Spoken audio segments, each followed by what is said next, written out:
सो hi guys, स्वागत है आप सभी का हमारे चैनल पर। आज हम बात करेंगे एक ऐसे एनीमे के बारे में जो दुनिया भर में बहुत मशहूर हुआ है, सोलो लेवलिंग का सीज़न 1। तो चलिए शुरू करते हैं इस थ्रिलिंग एडवेंचर का रीकैप। अगर आपने अभी तक ये एनीमे नहीं देखा है तो इस रीकैप से आपको पूरा स्टोरी लाइन समझ में आ जाएगा। सो वीडियो में एंड तक बने रहिएगा। बिना किसी देरी के वीडियो को शुरू करते हैं। स्टोरी की शुरुआत होती है जिनवू से, जो एक लो रैंक हंटर है और जिसे दुनिया का सबसे कमज़ोर हंटर माना जाता है।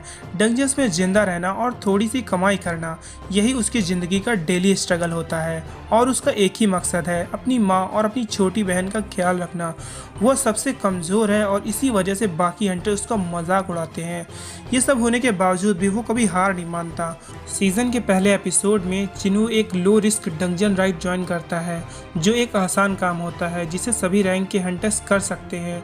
लेकिन जैसे ही टीम डंजन को एक्सप्लोर करती है, उस डंजन के अंदर एक हिडन डबल डंजन मिलता है और ऐसा लगता है कि कुछ गलत होने वाला है, और बिल्कुल वैसा ही होता है। यह डबल डंजन एक हॉरर प्लेस होता है। यहाँ दीवारों पर कुछ रूल्स लिखे होते हैं, नियमों का पालन करो और मौत का सामना करो। जिनवू और उसकी टीम इन रूल्स को समझने की कोशिश करते हैं, लेकिन यह डंजन असल में एक डेडली ट्रैप होता है। एक गलती और गेम ओवर। जिनवू अपनी समझदारी और साहस से हीरो बन जाता है और अपनी जान की परवाह किए बिना अपने साथियों को बचाने की कोशिश करता है। अंत में वो अपनी मौत को स्वीकार कर लेता है, लेकिन कहानी यहीं खत्म नहीं होती। जिनवू अचानक हॉस्पिटल में जागता है और एक अजीब चीज़ उसके साथ होती है।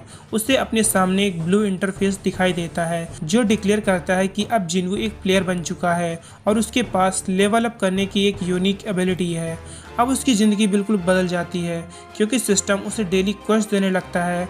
ये टास्क बहुत अमेजिंग होते हैं, जैसे पुशअप्स, सिटअप्स और दौड़ना। शुरू में जिनवू को ये सब फालतू लगता है, लेकिन जैसे ही वह इन्हें पूरा करता है उसे रिवॉर्ड्स मिलते हैं, जैसे उसकी स्टैट्स में बूस्ट। अब वह समझने लगता है कि एक प्लेयर होने का असली मतलब क्या है।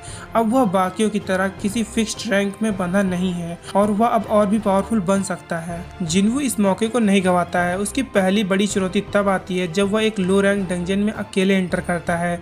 बाकी हंटर्स को यह कदम गलत लगता है, लेकिन जिनवू के लिए ये एक गोल्डन चांस है अपनी नई पावर्स को एक्सप्लोर करने का और अपने लेवल्स को बढ़ाने का। एज अ ऑडियंस हम देखते हैं कि कैसे एक कमजोर हंटर धीरे धीरे उन मॉन्स्टर्स को हराने लगता है जो पहले उसे आसानी से हरा देते थे। स्टोरी में एक ट्विस्ट तब आता है जब जिनवू एक इंस्टेंट डंजन में आता है, जो सिस्टम द्वारा बनाई गई एक आइसोलेटेड ट्रेनिंग ग्राउंड है। यहाँ बाकियों के मुताबिक मॉन्स्टर्स थोड़े ज्यादा पावरफुल होते हैं, जो जिनवू को उसकी लिमिट तक पुश करते हैं। जिनवू की सबसे बड़ी टेस्ट तब आती है जब वो अकेला होता है और मॉन्स्टर्स ज्यादा होते हैं। फिर भी अपनी तेज सोच और ताकत का इस्तेमाल कर जिनवू उन्हें हरा देता है। यह विक्ट्री एक माइलस्टोन थी, जो दिखाती है कि अब जिनवू एक कैपेबल फाइटर बन चुका है। जैसे जैसे जिनवू की पावर्स इनहेंस होती हैं, वैसे ही उसका फिजिकल ट्रांसफॉर्मेशन भी होने लगता है। एक दिन वह एक और रेड पार्टी के साथ डंजन में एंटर करता है, जहां एक पावरफुल बॉस मॉन्स्टर मौजूद होता है। पार्टी के मेंबर्स अभी भी उसे कमजोर मानते थे, लेकिन जिनवू धीरे धीरे उन्हें अपनी पावर्स का एहसास कराता है कि वो पहले से कितना इम्प्रूव हो चुका है।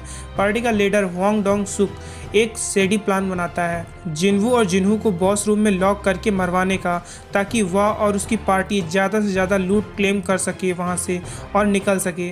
लेकिन इस एपिसोड में जिनहू अपनी पावर्स को शो करता है जब वो बॉस मॉन्स्टर एक जाइंट स्पाइडर को अकेले हराता है। सिस्टम उसे हुआंग और उसकी पार्टी को मारने का आदेश देता है और यह मोमेंट दिखाता है कि शायद जिनहू सिस्टम को नहीं, बल्कि सिस्टम जिनहू को कंट्रोल कर रहा है। इस फाइट के बाद जिनहू समझता है कि वो अब एक ऑर्डिनरी हंटर नहीं है, उसकी एबिलिटीज एक्स्ट्रा ऑर्डिनरी हैं। जिनवू की सोलो लेवलिंग जर्नी में अगला बड़ा ट्विस्ट तब आता है जब वो एक इंस्टेंट डंजन में एंटर करता है। इस बार उसका ओपोनेंट सेरेब्रस था, जो कि एक टावर को गार्ड कर रहा होता है। जिनवू को एक ऐसा हीलिंग पोर्शन चाहिए था जो कि उस टावर में है, जिससे वो अपनी माँ को ठीक कर सकता है। जिनवू और सेरेब्रस के बीच में एक इंटेंस बैटल होती है।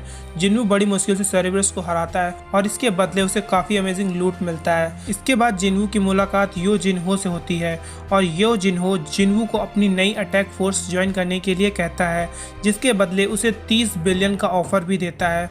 बट जिनवू उस ऑफर को ठुकरा देता है, क्योंकि जिनवू का असली मिशन सोलो लेवलिंग है। इसके बाद जिनवू एक और रेड को ज्वाइन करता है, जहाँ पर उसके साथ एक बी क्लास का एसेसिनेशन हंटर उसे ज्वाइन करता है। उसके साथ उस रेड में 3 क्रिमिनल्स भी एंटर करते हैं। बाद में जिनू को ये पता चलता है कि ये रेड तो बस एक बहाना है उन 3 क्रिमिनल्स को ख़त्म करने का। जब जिनू को ये पता चलता है तो कैंप कैंग उसे मारने की कोशिश करता है, बट जिनवू अपनी न्यू पावर्स और स्ट्रेटेजी का यूज करके कैंग को खत्म कर देता है और उस रेड से भी सेफली बाहर आ जाता है। इस फाइट के एंड में जिनवू को एक ब्लू स्टोन मिलता है जिसमें कैंग की स्किल्स होती हैं। जब जिनवू उसे तोड़ता है तो वो ये स्किल भी सीख जाता है। जिनवू को यहाँ पे एक बात समझ में आती है कि वो सिर्फ मॉन्स्टर्स की एबिलिटीज को ही नहीं बल्कि ह्यूमंस की एबिलिटीज को भी ले सकता है उन्हें मारने के बाद। कैंग के इंसिडेंट के बाद जिनवू और जिनहू टीम अप कर लेते हैं। डंजन्स के रूल्स के हिसाब से मिनिमम 8 लोग होने चाहिए, तो जिनहू पैसों से कुछ हंटर्स को हायर कर लेता है जो बाहर वेट करें। जिनहू अंदर जाकर सब कुछ डिस्ट्रॉय करता है और जिनहू लूट कलेक्ट करता है। दोनों ही धीरे धीरे और स्ट्रांग होते जा रहे थे। इसी तरह सीजन 1 का फिनाले एक हाई स्टैक डंजन में होता है जहां जिनहू अपनी पावर्स को टेस्ट करता है। इस बार उसका सामना knights of the red gate के खिलाफ होता है। यहाँ 100 वॉरियर्स होते हैं जो जिनहू के पहले सभी ओपोनेंट से सबसे ज्यादा पावरफुल होते हैं, पर जिनहू अपनी स्किल्स के दम पर सर्वाइव कर लेता है और अंत में उसका सामना होता है नाइट्स के लीडर इग्रिस से, जिसके पास एक मैसिव स्वॉर्ड और स्ट्रॉन्ग आर्मर होता है। ये बैटल जिनहू के सभी स्किल्स को टेस्ट करती है। एंड में वो अपनी पावर्स का यूज करके इग्रिस को हरा देता है।